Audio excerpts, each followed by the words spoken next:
Perkenalkan, kami mahasiswa dari Universitas Katolik Musikaritas, Fakultas Bisnis dan Akuntansi, Program Studi Akuntansi, pada saat ini akan memaparkan materi terkait dengan mata kuliah Akuntansi Manajemen Sektor Publik dengan dosen pengampu Dr. Haja Mutiara Maimuna, SEMSI, AKCA BKP CPA ASEAN CPA.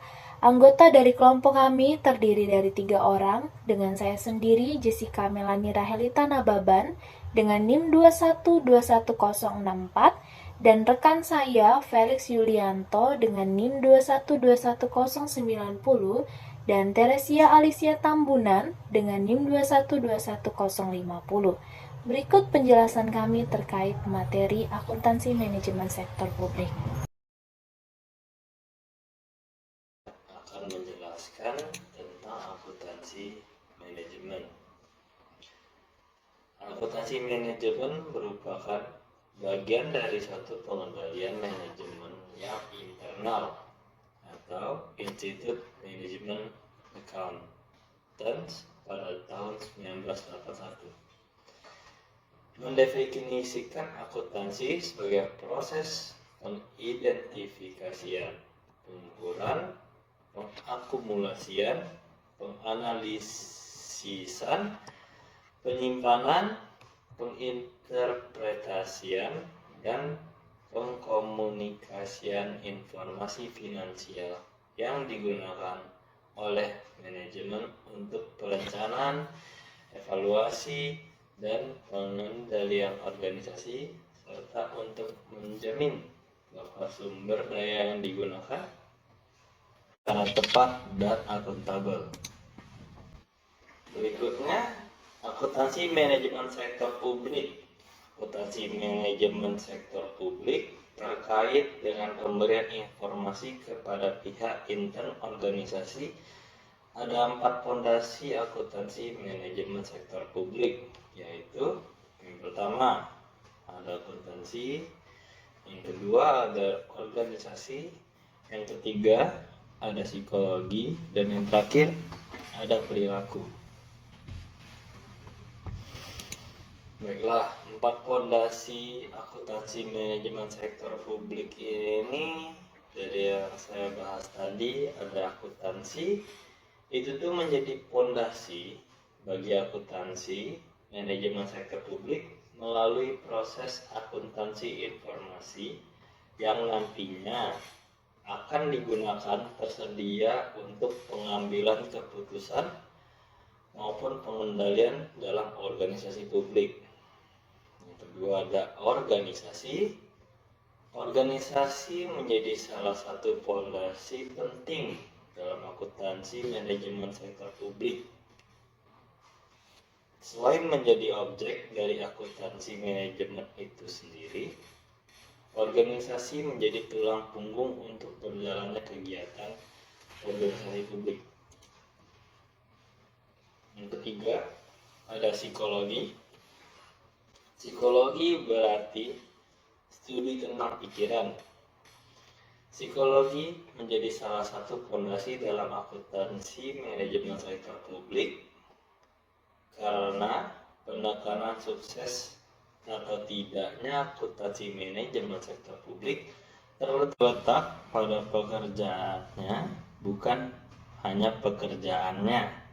Efisiensi dijamin dengan menempatkan pekerja sehingga secara tidak langsung pikiran manusia adalah faktor pengendali dari efisiensi itu sendiri.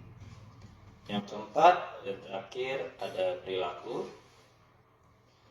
Dalam akuntansi manajemen sektor publik, perilaku memiliki bagian penting dalam pelaksanaan kegiatan organisasi. Perilaku mempengaruhi kualitas output dan outcome. Pada dasarnya, perilaku individu dalam organisasi mencakup aspek-aspek berikut. Yang pertama, ada pekerja atau individu itu sendiri. Yang kedua, pekerja termotivasi.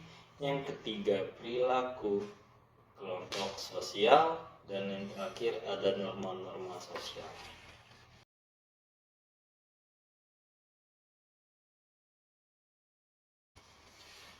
Baiklah, selanjutnya ada akuntansi sebagai alat perencanaan organisasi. Perencanaan itu merupakan cara organisasi menetapkan tujuan dan sasaran organisasi. Perencanaan meliputi aktivitas yang sifatnya strategik, taktis, dan melibatkan aspek operasional.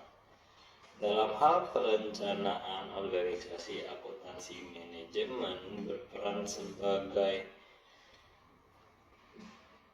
pemberian informasi historis dan prospektif untuk memfasilitasi perencanaan. Informasi akuntansi sebagai alat perencanaan pada dasarnya dapat dibedakan menjadi 3 kelompok, yaitu yang pertama ada informasi yang sifatnya rutin atau ADHOC. Yang kedua ada informasi kuantitatif atau kualitatif. Yang ketiga ada informasi yang disampaikan melalui saluran formal atau informal. Perencanaan. Informasi yang sifatnya rutin diperlukan untuk perencanaan yang reguler, misalnya laporan keuangan bulanan, triwulan, semesteran, atau tahunan. Sementara itu, organisasi sektor publik seringkali menghadapi masalah yang sifatnya temporer dan membutuhkan informasi yang segera. Untuk melakukan perencanaan yang temporer, diperlukan informasi yang sifatnya ADHOC.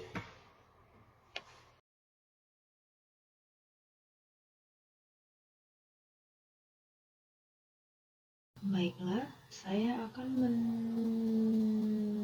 melanjutkan presentasinya, yaitu akuntansi sebagai alat pengendalian organisasi. Untuk menjamin bahwa strategi mencapai tujuan organisasi yang dijalankan secara ekonomis, efisien, dan efektif, maka diperlukan suatu sistem pengendalian yang efektif. Pola pengendalian tiap organisasi berbeda-beda, tergantung pada jenis dan karakteristik organisasi tertentu. Pada organisasi bisnis yang sifatnya berorientasi pada laba, maka alat pengendaliannya lebih banyak bertumpu pada mekanisme negosiasi. Meskipun hal tersebut bervariasi untuk setiap organisasi yang tingkat manajemen. Untuk organisasi sektor publik, karena sifatnya tidak mengejar laba, serta adanya pengaruh politik yang besar, maka alat pengendaliannya lebih banyak berupa peraturan birokrasi terkait dengan pengukuran kinerja, terutama pengukuran ekonomi, efisien dan efektivitas atau value for money. Akuntansi manajemen memiliki peran utama dalam pengendalian organisasi, yaitu mengkuantifikasi keseluruhan kinerja terutama dalam ukuran moneter. Berikut adalah gambar tahap perencanaan dan pengendalian manajerial organisasi sektor publik. Baiklah, selanjutnya ada peran akuntansi manajemen sektor publik. Peran utama akuntansi manajemen dalam organisasi sektor publik adalah memberikan informasi akuntansi yang relevan dan handal kepada manajer untuk melaksanakan fungsi perencanaan dan pengendalian organisasi. Peran akuntansi manajemen dalam organisasi sektor publik antara lain yang pertama perencanaan strategik, yang kedua pemberian informasi biaya, yang ketiga penilaian investasi, yang keempat penganggaran, yang kelima penentuan biaya layanan atau cost of service, dan penentuan tarif pelayanan atau charging for service, dan yang terakhir yang keenam penilaian kinerja. Yang pertama ada perencanaan strategik. Akuntansi manajemen dibutuhkan sejak tahap perencanaan strategik. Pada tahap perencanaan strategik ini, manajemen organisasi membuat alternatif program yang dapat mendukung strategi organisasi. Peran akuntansi manajemen adalah memberikan informasi untuk menentukan berapa biaya program dan berapa biaya suatu aktivitas, sehingga berdasarkan informasi akuntansi tersebut, manajer dapat menentukan anggaran yang dibutuhkan dikaitkan dengan sumber daya yang dimiliki. Yang kedua, ada pemberian informasi biaya. Biaya atau cost dalam konteks organisasi sektor publik dapat dikategorikan menjadi 3 kelompok. Yang pertama, biaya input. Biaya input adalah sumber daya yang dikorbankan untuk memberikan pelayanan. Biaya input bisa berupa biaya tenaga kerja dan biaya bahan baku. Yang kedua, biaya output. Biaya output adalah biaya yang dikeluarkan untuk mengantarkan produk hingga sampai ke tangan pelanggan. Pada organisasi sektor publik, output dapat diukur dengan berbagai cara, tergantung pada pelayanan yang dihasilkan. Contohnya, pada perusahaan transformasi massa, biaya mungkin diukur berdasarkan biaya per penumpang. Dan yang ketiga ada biaya proses. Biaya ini dapat dipisahkan berdasarkan fungsi organisasi. Biaya dapat diukur dengan mempertimbangkan fungsi organisasi. Misalnya biaya departemen produksi, departemen personalia, biaya dinas. Selanjutnya, proses penentuan biaya meliputi 5 aktivitas, yaitu yang pertama, cost finding. Pada tahap ini, pemerintah mengakumulasikan data mengenai biaya yang dibutuhkan untuk menghasilkan produk atau jasa layanan. Yang kedua, ada cost recording. Pada tahap ini yang dilakukan adalah kegiatan pencatatan data ke dalam sistem akuntansi organisasi. Yang ketiga ada cost analysis. Pada tahap ini dilakukan analisis biaya, yaitu mengidentifikasi jenis dan perilaku biaya, perubahan biaya, dan volume kegiatan. Yang keempat ada strategi cost reduction. Tahap ini adalah menentukan strategi pemanfaatan biaya agar tercapai value for money. Dan yang kelima, yang terakhir ada cost reporting. Pada tahap terakhir adalah memberikan informasi biaya secara lengkap kepada pimpinan dalam bentuk internal report yang kemudian diintegrasikan ke dalam suatu laporan yang akan disampaikan kepada pihak eksternal.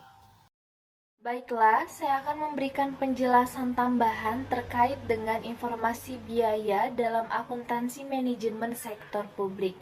Untuk dapat menghasilkan kualitas pelayanan publik yang tinggi dengan biaya yang rendah atau dengan biaya yang relatif murah, pemerintah harus mengadopsi sistem informasi akuntansi manajemen yang modern, di mana pada dasarnya organisasi publik dapat menerapkan teknik akuntansi manajemen yang diterapkan di sektor swasta, seperti teknik activity based costing, job costing, batch costing, standard costing, dan sebagainya untuk menentukan biaya produk ataupun pelayanan. Memang terdapat sedikit perbedaan antara sektor swasta dengan sektor publik dalam hal penentuan biaya produk ataupun pelayanan. yang disebut dengan product costing. Hal tersebut disebabkan sebagian besar biaya pada sektor swasta cenderung merupakan engineered cost yang memiliki hubungan secara langsung dengan output yang dihasilkan. Sementara, biaya pada sektor publik sebagian besar merupakan discretionary cost yang ditetapkan di awal periode anggaran dan sering tidak memiliki hubungan langsung antara aktivitas yang dilakukan dengan output yang dihasilkan. Kebanyakan output yang dihasilkan di dalam sektor publik ini merupakan intangible output atau sulit diukur. Karena sebagian besar biaya yang terjadi di sektor publik merupakan discretionary cost, maka peran manajemen sektor publik sangat penting dalam pengendalian biaya. Akuntansi manajemen sektor publik sangat erat kaitannya dengan proses pemilihan program. Program yang dimaksud di sini adalah dalam penentuan biaya dan manfaat serta penganggaran. Akuntansi manajemen sektor publik berfungsi untuk memfasilitasi anggaran sektor publik yang efektif, efisien, dan ekonomis, atau yang sering kita sebut dengan value for money budget. Baiklah, saya akan menjelaskan terkait dengan penilaian investasi. Jadi, di dalam penilaian investasi pada organisasi sektor publik ini dilakukan dengan menggunakan analisis yang disebut dengan analisis biaya dan manfaat atau cost benefit analysis. Dalam praktek ini sulit dilakukan karena biaya yang diukur dan tidak dapat dilihat dari hanya segi finansialnya saja, tetapi juga dari sisi biaya sosial dan manfaat sosial yang akan diperoleh dari investasi yang diajukan. Dan dalam menentukan biaya dan manfaat sosial dalam satuan moneter sangat sulit dilakukan. Kemudian, dilakukanlah solusi untuk memudahkan dengan menggunakan analisis efektivitas biaya atau yang disebut dengan cost effectiveness analysis. Jadi di dalam cost effectiveness analysis ini menekankan seberapa besar dampak yang dicapai dari suatu proyek atau investasi dengan biaya tertentu. Dalam penilaian suatu investasi, ada beberapa faktor yang perlu diperhatikan, seperti faktor diskonto, yakni tingkat diskonto, tingkat inflasi, tingkat resiko, dan ketidakpastian serta sumber pendanaan untuk investasi yang akan dilakukan. Penilaian investasi di sektor publik pada dasarnya lebih rumit dibandingkan dengan penilaian investasi pada sektor swasta. Pada sektor swasta terdapat beberapa teknik penilaian investasi seperti menggunakan teknik net present value, internal rate of return, accounting rate of return, payback period, dan sebagainya. Untuk beberapa jenis investasi, teknik-teknik tersebut dapat juga digunakan pada sektor publik. Akan tetapi, tidak semua jenis investasi dapat dinilai dengan teknik tersebut. Teknik-teknik penilaian investasi yang digunakan di sektor swasta diperuntukkan untuk organisasi yang berorientasi pada laba. Sementara, seperti yang kita ketahui bahwasanya organisasi publik merupakan organisasi yang tidak berorientasi pada upaya mengejar laba. Sehingga, terkadang teknik-teknik tersebut tidak dapat diterapkan dalam sektor publik. Di samping itu juga sulit untuk mengukur output yang dihasilkan, sehingga untuk menentukan keuntungan di masa depan dalam ukuran finansial atau expected return sangat sulit untuk dilakukan. Penilaian investasi dalam organisasi publik dilakukan dengan menggunakan analisis biaya manfaat atau cost benefit analysis. Dalam praktiknya, terdapat kesulitan dalam menentukan biaya manfaat tersebut, sehingga Untuk solusinya, maka dilakukan sehingga karena pengukuran tersebut tidak hanya dilihat dari sisi finansialnya saja, tapi juga harus mencangkup dengan biaya sosialnya ataupun social cost dan manfaat sosial atau social benefit yang akan diperoleh dari investasi, maka penentuan biayanya menggunakan cost benefit analysis dan juga efektivitas analisis. Penilaian investasi dengan menggunakan analisis efektivitas biaya menekankan seberapa besar dampak ataupun outcome yang dicapai dari suatu proyek atau investasi tertentu. Dan yang selanjutnya juga, saya akan menjelaskan terkait dengan penganggaran.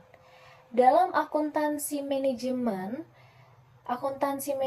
sangat berperan penting untuk memfasilitasi terciptanya suatu anggaran publik yang efektif, di mana kita ketahui bahwasannya anggaran sangat diperlukan dalam akuntansi sektor publik. Ada terkait 3 fungsi dalam anggaran, yakni sebagai alat alokasi sumber daya publik, sebagai alat distribusi dan stabilisasi. Maka akuntansi manajemen merupakan alat yang sangat penting untuk proses pengalokasian dan pendistribusian sumber dana publik secara ekonomis, efisien, dan efektif, adil, dan juga merata. Untuk mencapai hal tersebut, sangat dibutuhkan tentunya sumber daya manusia yang handal. Jika tidak, maka akuntansi manajemen tidak akan banyak bermanfaat karena hanya akan berfungsi sebagai alat perencanaan dan pengendalian semata. Selanjutnya adalah penentuan cost of service dan charging for service. Cost of service atau yang sering kita kenal dengan biaya pelayanan dan charging for service atau yang kita kenal dengan penentuan tarif merupakan satu rangkaian di mana keduanya membutuhkan informasi akuntansi. Jadi di dalam penentuan cost of service dan charging for service ini, informasi akuntansi sangat diperlukan dalam penentuan tarifnya. Dapat kita lihat sebagai contoh, pemerintah harus dapat menentukan seberapa besar biaya untuk membangun fasilitas seperti terminal bus ataupun stasiun kereta api yang tertib, aman, dan nyaman, serta seberapa besar biaya operasionalnya. Berdasarkan informasi ini, pemerintah dapat menentukan seberapa besar tarif yang akan dikenakan dari pelayanan fasilitas tersebut. Seberapa besar tarif pelayanan yang juga akan dibebankan kepada para pemakai jasa, terminal ataupun stasiun tersebut. Demikian juga untuk PDAM. Baiklah, selanjutnya di dalam akuntansi manajemen sektor publik memiliki peran yang strategis dalam perencanaan finansial terkait dengan biaya-biaya yang terjadi. Dalam hal ini, akuntansi manajemen sektor publik membutuhkan yang dinamakan dengan cost accounting untuk pengambilan keputusan biaya. Akuntansi biaya pada sektor publik berperan untuk memberikan informasi mengenai pengeluaran publik yang dapat digunakan oleh pihak internal atau pemerintah dan pihak eksternal atau masyarakat, DPRD, lembaga swadaya masyarakat, universitas, dan sebagainya untuk perencanaan pengendalian dan pengambilan keputusan. Peran akuntansi manajemen dalam pemberian informasi biaya meliputi penentuan klasifikasi biaya, biaya apa saja yang masuk dalam kategori biaya rutin seperti recurrent expenditure dan yang masuk dalam kategori biaya modal, dan juga dalam biaya tetap serta biaya variabel. Informasi akuntansi manajemen diharapkan dapat membantu manajemen, maksud saya adalah manajer publik, dalam menentukan dan melaporkan biaya. Dan yang selanjutnya adalah penilaian kinerja. Jadi di dalam penilaian kinerja ini dilakukan dengan tujuan untuk mengetahui tingkat efisiensi dan efektivitas dari suatu organisasi dalam mencapai tujuan yang telah ditetapkan atau yang telah ditentukan. Seperti yang kita ketahui bahwasanya suatu organisasi pasti memiliki tujuan yang telah ditentukan di awal pembentukan organisasi tersebut.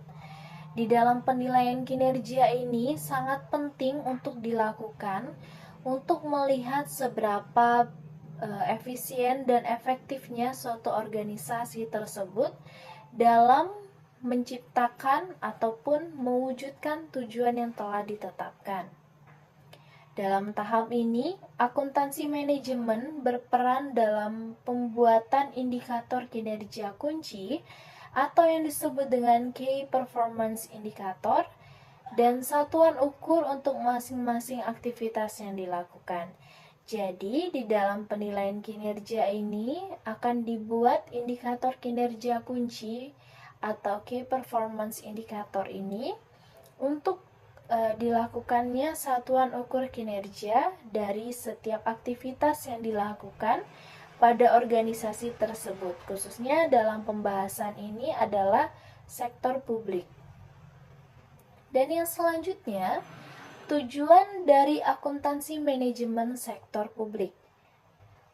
Tujuan akuntansi manajemen sektor publik ini pada dasarnya tidak terlepas dari upaya dari memperbaiki kinerja manajemen dan meningkatkan akuntabilitas internal yang terkena dampak kepada masyarakat atau yang berdampak kepada masyarakat. Pemerintah menetapkan 3 tujuan untuk akuntansi manajemen sektor publik ini. Yang pertama, menetapkan prasyarat untuk memantau keuangan pemerintah. Dan yang kedua, mendistribusikan sumber daya sesuai dengan prioritas politik. Dan yang ketiga, menciptakan efisiensi yang baik saat menggunakan sumber daya negara. Dan juga selain itu, tujuan akuntansi manajemen sektor publik ini untuk menyediakan informasi agar dapat dilakukannya pengambilan keputusan dalam bidang ekonomi, sosial, dan juga politik. Pengaruh ketiga aspek tersebut sangat besar pada suatu organisasi sektor publik, sehingga dengan adanya akuntansi manajemen, seluruh kegiatan dalam organisasi sektor publik dapat dikelola dengan baik tentunya. Baiklah, kesimpulan dari pemaparan materi kami saat ini adalah bahwasanya akuntansi manajemen sektor publik tidak terlepas dari upaya untuk memperbaiki kinerja manajemen itu sendiri dan meningkatkan akuntabilitas intern atau yang disebut dengan intern accountability yang berdampak pada masyarakat ataupun publik. Seperti yang kita ketahui bahwasanya sektor publik bertujuan untuk peningkatan kesejahteraan masyarakat ataupun publik, berbeda dengan tujuan swasta yang hanya berfokus kepada laba. Dan juga di dalam pemaparan materi tadi sudah juga dibahas mengenai penganggaran, di mana anggaran banyak dibahas dalam pemaparan tadi karena anggaran merupakan bagian yang terpenting dari akuntansi manajemen sektor publik. Selain itu, elemen penting dari akuntansi manajemen sektor publik ini juga adalah penentuan biaya dan harga pelayanan publik yang dalam ini membutuhkan akuntansi biaya. Penentuan biaya dan harga pelayanan publik ini membutuhkan teknik akuntansi yang bisa mengakomodasi kompleksitas lingkungan sektor publik. Terkait dengan perkembangan di sektor swasta, beberapa metode atau teknik seperti activity based costing atau manajemen dan total quality management dapat dijadikan wacana sekalipun penerapannya perlu dilakukan secara cermat dan hati-hati. Demikianlah pemaparan materi dari kelompok kami. Apabila ada kesalahan dalam pemaparan materi, kami mohon maaf. Dan akhir kata, kami mengucapkan terima kasih.